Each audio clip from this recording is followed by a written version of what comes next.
Perkenalkan, nama saya Yuniar Putri Kusumawar. Apa itu manajemen keuangan? Definisi manajemen keuangan adalah berbagai aktivitas yang berkaitan dengan penentuan investasi jangka panjang perusahaan, cara memperoleh dananya untuk membiayai investasi tersebut, serta melaksanakan berbagai aktivitas keuangan perusahaan sehari-hari dan mengelola risiko-risiko perusahaan. Bambang Rianto berpendapat bahwa pengertian manajemen keuangan adalah semua aktivitas perusahaan yang berkaitan dengan upaya untuk mendapatkan pembiayaan yang diperlukan dengan dana seminimal mungkin dan syarat-syarat yang menguntungkan dan usaha untuk menggunakan dana tersebut seefisien mungkin. Jadi secara kolektif artinya adalah suatu upaya yang dilakukan untuk merencanakan, mengatur, mengkontrol, dan menyimpan dana sehingga tujuan bisa tercapai secara efektif dengan usaha seminimal mungkin. Lalu ada tujuan manajemen keuangan. Tujuan manajemen keuangan itu ada 9. Ada memaksimalkan manfaat, terus menjaga arus kas atau cash flow, terus yang ketiga ada penyusunan struktur modal, yang keempat ada penggunaan keuangan yang tepat, yang kelima ada memaksimalkan dividen, keenam meningkatkan efisiensi, ketujuh kelangsungan hidup perusahaan, dan ke-8 mengurangi risiko operasional, serta yang ke-9 mengurangi biaya modal. Memaksimalkan manfaat itu contohnya seorang manajer keuangan tidak akan mendapatkan keuntungan jaminan dalam penggunaan manfaat keuangan yang tidak maksimal dalam jangka panjang karena ketidakpastian bisnis. Tetapi perusahaan bisa mendapatkan keuntungan tersebut jika manajer mengambil keputusan keuangan dan memanfaatkan penggunaan keuangan dengan baik. Lalu kalau menjaga arus kas atau cash flow, itu sebuah perusahaan harus memiliki arus kas yang sesuai untuk bisnis sehari-hari, kebutuhan seperti pembelian, pembayaran upah karyawan, sewa, dan sebagainya. Kas atau arus kas yang baik tentu saja untuk meningkatkan kesuksesan bisnis. Lalu yang ketiga, penyusunan struktur modal. Contohnya itu kayak seorang manajer keuangan harus dapat menentukan hubungan antara tahanan dan pembiayaan keuangan dipinjam untuk keseimbangan. Lalu yang keempat, penggunaan keuangan yang tepat itu manajerial harus dapat secara optimal menggunakan perusahaan pembiayaan dan perusahaan tidak harus berinvestasi dalam proyek-proyek yang tidak menguntungkan bagi perusahaan. Lalu yang kelima, memaksimalkan dividen itu manajer keuangan harus mencoba memberikan dividen maksimal kepada pemegang saham dan berusaha untuk meningkatkan nilai pasar saham karena nilai pasar secara langsung berhubungan dengan kinerja perusahaan. Lalu yang keenam itu meningkatkan efisiensi. Itu tuh manajemen keuangan untuk mencoba untuk meningkatkan efisiensi semua departemen perusahaan. Distribusi keuangan yang tepat dalam semua aspek akan meningkatkan efisiensi seluruh perusahaan. Lalu yang ketujuh, kelangsungan hidup perusahaan. Perusahaan harus mampu bertahan dalam persaingan dunia bisnis saat ini. Sebuah manajerial harus berhati-hati ketika membuat keputusan keuangan karena jika keputusan yang salah, hanya perusahaan bangkrut atau kehilangan aset berharga. Yang ke-8, mengurangi risiko operasional. Manajemen keuangan juga berusaha untuk mengurangi risiko operasional. Ada banyak ketidakpastian dalam risiko komersial dalam dunia bisnis, tetapi manajer harus mengambil langkah yang tepat untuk mengurangi risiko ini. Yang ke-9, mengurangi biaya modal.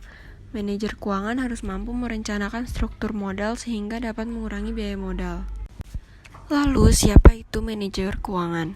Manajer keuangan itu orang yang bertanggung jawab merencanakan dan mengendalikan perolehan dan penggunaan sumber daya keuangan perusahaan. Manajer keuangan dalam divisi keuangan sendiri sebenarnya menjadi center untuk perusahaan itu tetap bisa bekerja dan berkembang karena semua dana operasional menjadi tanggung jawab dari pengelolaan manajer keuangan. Jadi intinya manajer keuangan itu orang yang bekerja untuk menciptakan strategi manajemen keuangan, mengelola dan mengaplikasikannya. Lalu tanggung jawab manajer keuangan itu ada 3. Yang satu cash flow management, yang kedua financial control, dan yang ketiga financial planning. Cash flow management itu proses melacak seberapa banyak uang atau kas yang masuk dan keluar dalam perusahaan atau bisnis. Cash flow management membantu untuk memprediksi jumlah uang atau kas perusahaan yang tersedia di masa depan. Cash flow management juga membantu mengetahui jumlah uang untuk melunasi hutang seperti membayar gaji pegawai dan supplier. Lalu financial control itu tata cara dan aturan yang mana perusahaan mengawasi dan mengkontrol arah, alokasi, dan penggunaan sumber daya keuangan perusahaan. Financial control itu adalah inti dari manajemen keuangan. Lalu financial planning. Financial planning itu sebuah proses memenuhi berbagai tujuan finansial melalui implementasi dan pengembangan rencana keuangan yang sudah dibuat. Financial planning mengacu pada proses penyederhanaan pendapatan, pengeluaran, aset, dan berbagai kewajiban perusahaan untuk mengatur kebutuhan di masa sekarang dan masa mendatang. Fungsi manajemen keuangan yang pertama ada perencanaan keuangan peramalan, yaitu manajer keuangan bertanggung jawab untuk merencanakan dan memperkirakan kebutuhan keuangan bisnis. Dia perlu memberikan perincian mengenai jumlah uang yang akan dibutuhkan untuk membeli aset yang berbeda untuk perusahaan. Manajemen melalui manajer keuangan perlu mengetahui apa yang harus mereka keluarkan untuk modal kerja dan aset tetap untuk bisnis juga. Tugas penting lainnya dari manajer keuangan yaitu membuat rencana ke depannya untuk dana yang dibutuhkan perusahaan. Manajer keuangan juga harus merancang lini bisnis mana yang akan dikembangkan, direalisasikan, dan diberhentikan. Yang kedua ada penentuan komposisi modal. Setelah perencanaan dan peramalan dibuat, struktur modal harus diputuskan. Campuran utang dan ekuitas yang digunakan untuk membiayai peluang investasi menguntungkan masa depan perusahaan disebut sebagai struktur komposisi modal. Selanjutnya ada investasi dana. Investasi dana harus memastikan bahwa dana yang tersedia untuk bisnis digunakan secara memadai untuk menumbuhkan bisnis. Biaya untuk memperoleh dana dan nilai pengembangan harus selalu dibandingkan dengan seimbang. Manajer keuangan juga perlu melihat lini bisnis yang menghasilkan pengembalian lebih tinggi dan memperbaiki lini bisnis yang mengalami penurunan performa. Selanjutnya, nomor 4, pertahankan likuiditas yang tepat. Kas adalah sumber terbaik untuk menjaga likuiditas. Bisnis mengharuskan untuk membeli bahan baku, membayar gaji, dan menangani kebutuhan keuangan lainnya dari perusahaan. Namun, manajer keuangan harus menentukan apakah ada permintaan untuk aset likuid. Dia juga harus mengatur aset-aset ini sedemikian rupa sehingga bisnis tidak akan mengalami kelangkaan dana. Yang kelima ada pengelolaan surplus. Menjual surplus aset dan berinvestasi dengan cara yang lebih produktif akan meningkatkan profitabilitas dan karenanya meningkatkan pengembalian modal. Pengembalian modal yang digunakan atau ROCE adalah rasio profitabilitas yang mengukur seberapa efisien perusahaan dapat menghasilkan keuntungan dari modal yang digunakan dengan membandingkan laba operasi bersih dengan modal yang digunakan. Dengan kata lain, laba atas modal yang digunakan menunjukkan kepada investor berapa banyak dolar dari keuntungan yang dihasilkan setiap dolar dari modal yang digunakan. Yang terakhir, kontrol keuangan.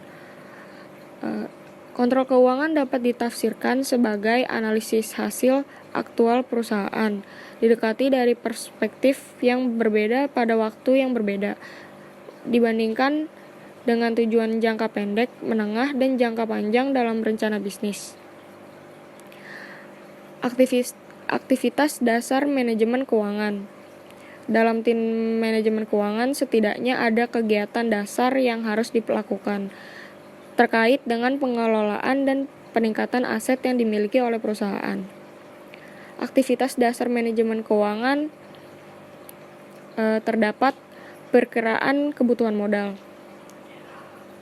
yaitu direktur keuangan dan timnya kadang-kadang ditugaskan untuk menghitung dana yang dibutuhkan oleh perusahaan untuk mengelola operasinya.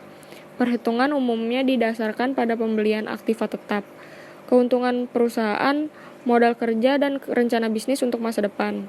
Selanjutnya ada distribusi dana. Memastikan aliran bisnis membutuhkan dana untuk terus eksis. Kemudian, mengalokasikan dana tersebut untuk kegiatan yang menyediakan jasa keuangan dan likuiditas. Semua pendapatan dan beban juga mencatat rapi. Yang ketiga, menentukan struktur modal. Menentukan jumlah modal yang diinvestasikan dan di mana untuk berinvestasi. Apakah dalam bentuk usaha baru atau perluasan pasar modal? Kuncinya adalah bahwa modal yang diinvestasikan untuk bisa mendapatkan keuangan 2 kali lipat di masa depan. Selanjutnya, mendistribusikan keuangan.